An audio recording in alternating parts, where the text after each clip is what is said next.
আল্লাহ তাআলা দুনিয়ার সমস্ত মানুষদেরকে জানায়া দিতেছেন, এরে দুনিয়ার মানুষ, আমি আল্লাহ তোমাদেরকে দুনিয়াতে পাঠানোর পর আমি আল্লাহ তোমাদেরকে অনর্থক বানাই নাই। তোমরা কি ভেবেছো আমি আল্লাহ তোমাদেরকে অনর্থক বানাইছি? আমি আল্লাহ তো তোমাদেরকে অনর্থক বানাই নাই। তোমাদেরকে শুধুমাত্র খেলাধুলা করার জন্য আমি আল্লাহ বানাই নাই। ও বান্দা, তোমাদেরকে আমি আল্লাহ শুধু বিবাহ শাদী করার জন্য আমি আল্লাহ দুনিয়াতে পাঠাই নাই। আমি আল্লাহ তোমাদেরকে শুধু দুনিয়াতে হাসি তামাশা করার জন্য দুনিয়াতে পাঠাই নাই। ও বান্দা, তোমার কাছে আমি আল্লাহ কিছু আমানত দিলাম,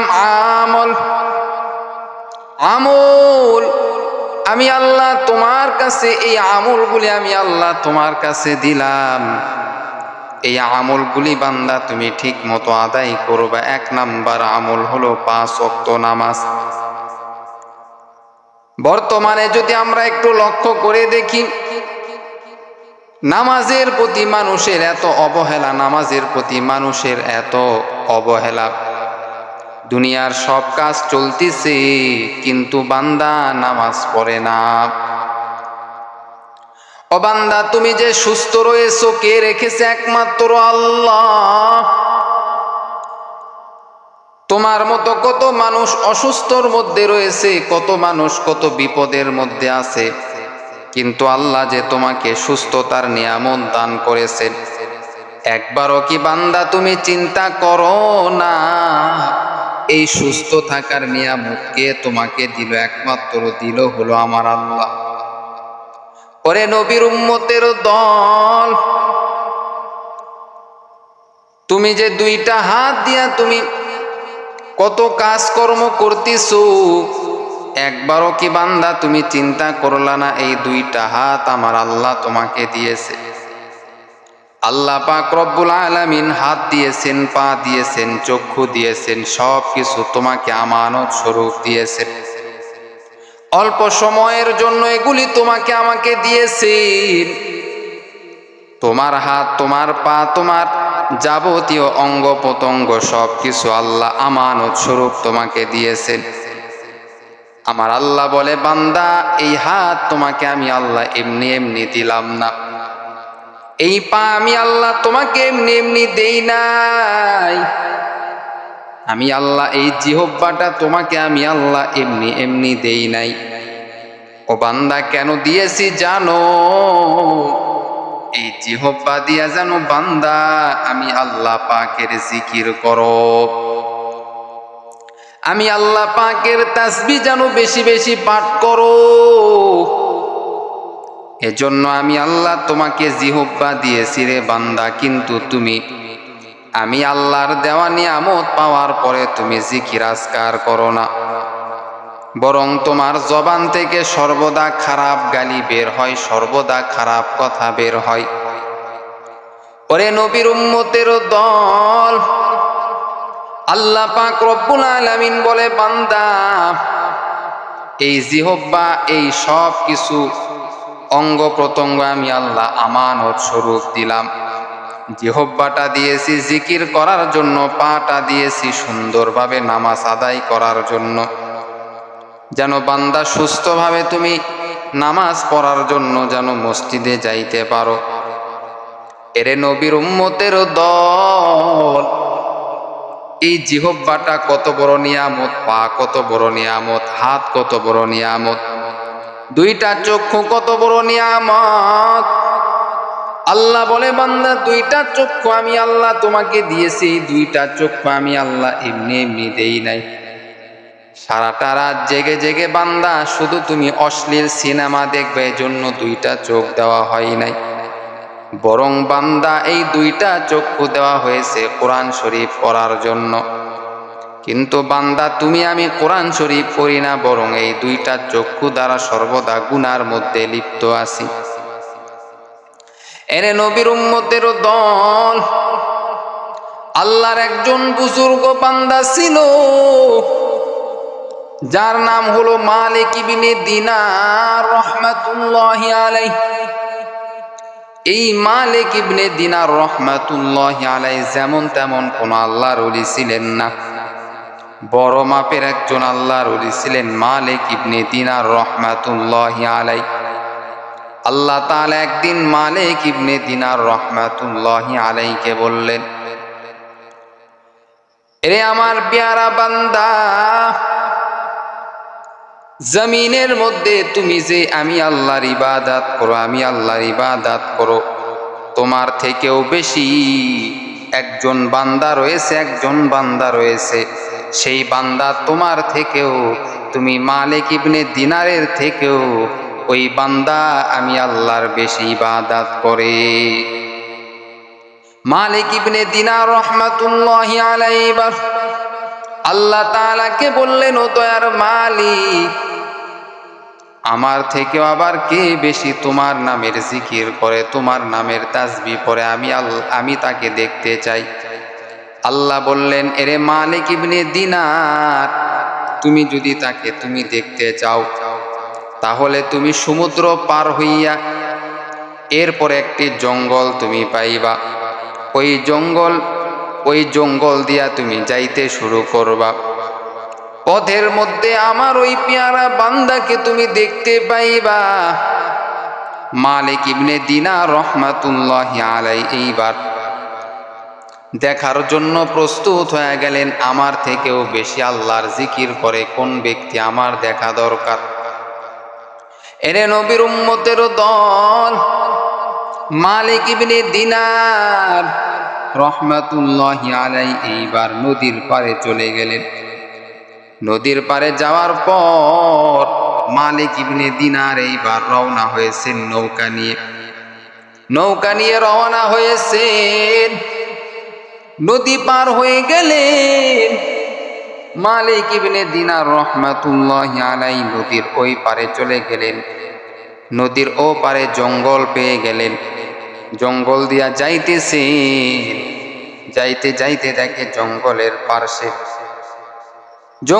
একটি পার্শ্বে আল্লাহর একজন বান্দা, শরীরে তেমন ভালো কোনো পোশাক নাই, ছিঁড়া একটা জামা পরে আছে।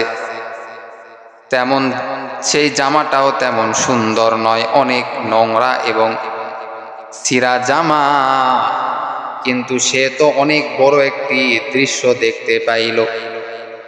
মালিক ইবনে দিনার লক্ষ্য করে দেখে আল্লাহর এই বান্দা আসমানের দিকে তাকিয়ে আল্লাহর নামের জিকির করতেছে, তাসবিহ পাঠ করতেছে। সুবহানাল্লাহ, আলহামদুলিল্লাহ, লা ইলাহা ইল্লাল্লাহ, ওয়াল্লাহু আকবার, এভাবে আল্লাহর জিকির করতেছে, কোনো দিকে কোনো নজর নাই। এরপর আরো বড় দৃশ্য দেখতে পাইলেন। জান্নাতি একটি পাখি আল্লাহর এই বুজুর্গ বান্দাকে, আল্লাহর এই পেয়ারা বান্দাকে জান্নাতি একটি পাখি, জান্নাতের একটি পাখি তার ঠোঁটে করিয়া খাবার নিয়ে আল্লাহর এই বান্দাকে খাওয়াইতেছে। এবং এই বান্দা কোনো দিকে কোনো নজর নাই, শুধু আসমানের দিকে তাকিয়ে আল্লাহ পাকের জিকির করতেছে। মালিক ইবনে দিনার রাহমাতুল্লাহি আলাইহি আল্লাহর এই বান্দাকে বললেন, ভাইজান, তোমার সঙ্গে আমার একটু কথা রয়েছে। আল্লাহর এই বান্দা বললেন, বলো, তোমার কি কথা, বলো, কি জানতে চাও তুমি?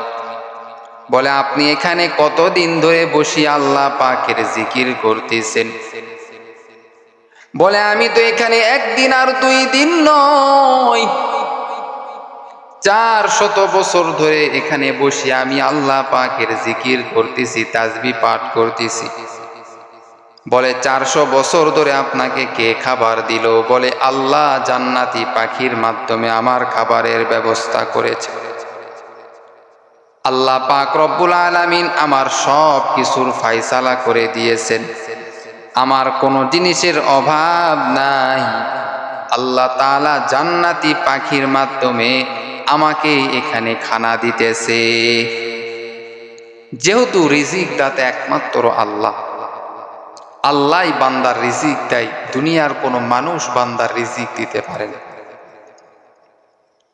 অথচ আল্লাহর উপর আমরা ভরসা করি না, মানুষের উপর ভরসা করে আছি। আল্লাহ বলে, না বান্দা, আমি আল্লাহর উপর ভরসা করো, আমি আল্লাহই তো রিজিক দেই। যারা আমি আল্লাহর উপর ভরসা করবে তাদের কোনো টেনশন নাই, কোনো পেরেশানি নাই।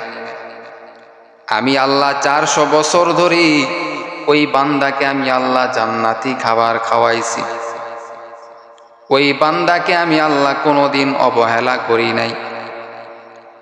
ওই বান্দার জন্য আমি আল্লাহ জান্নাতি পোশাকের ব্যবস্থা করে দিতে চেয়েছিলাম, কিন্তু আমার এই পেয়ারা বান্দা বলল, দয়ার মালিক, যদি আমার পোশাক ভালো হয়ে যায় তাহলে ভিতরে আমার অহংকার ঢুকে যাবে, আপনার নামের জিকির করতে আর আমার মজা লাগবে না, আমার পোশাক যদি সুন্দর হয়ে যায়।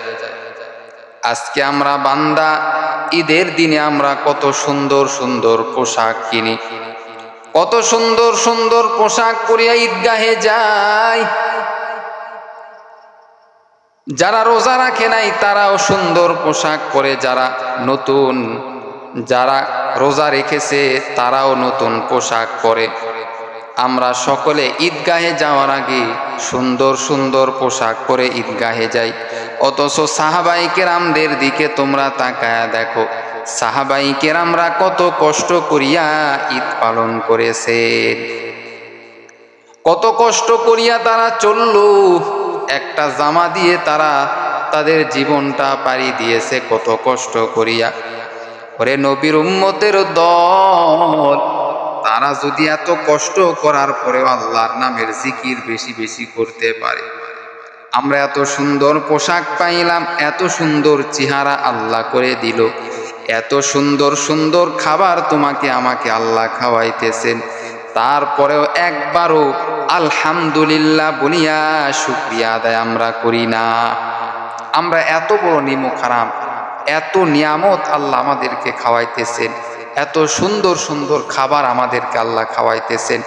আল্লাহ বলে, বান্দা একবার যদি সুবহান আল্লাহ বলো, আলহামদুলিল্লাহ বলো, আমি আল্লাহ এত খুশি হয়ে যাই, এত খুশি হয়ে যাই, বান্দা আরো নিয়ামত আমি আল্লাহ বাড়ায়া দেই। সুবহান আল্লাহ।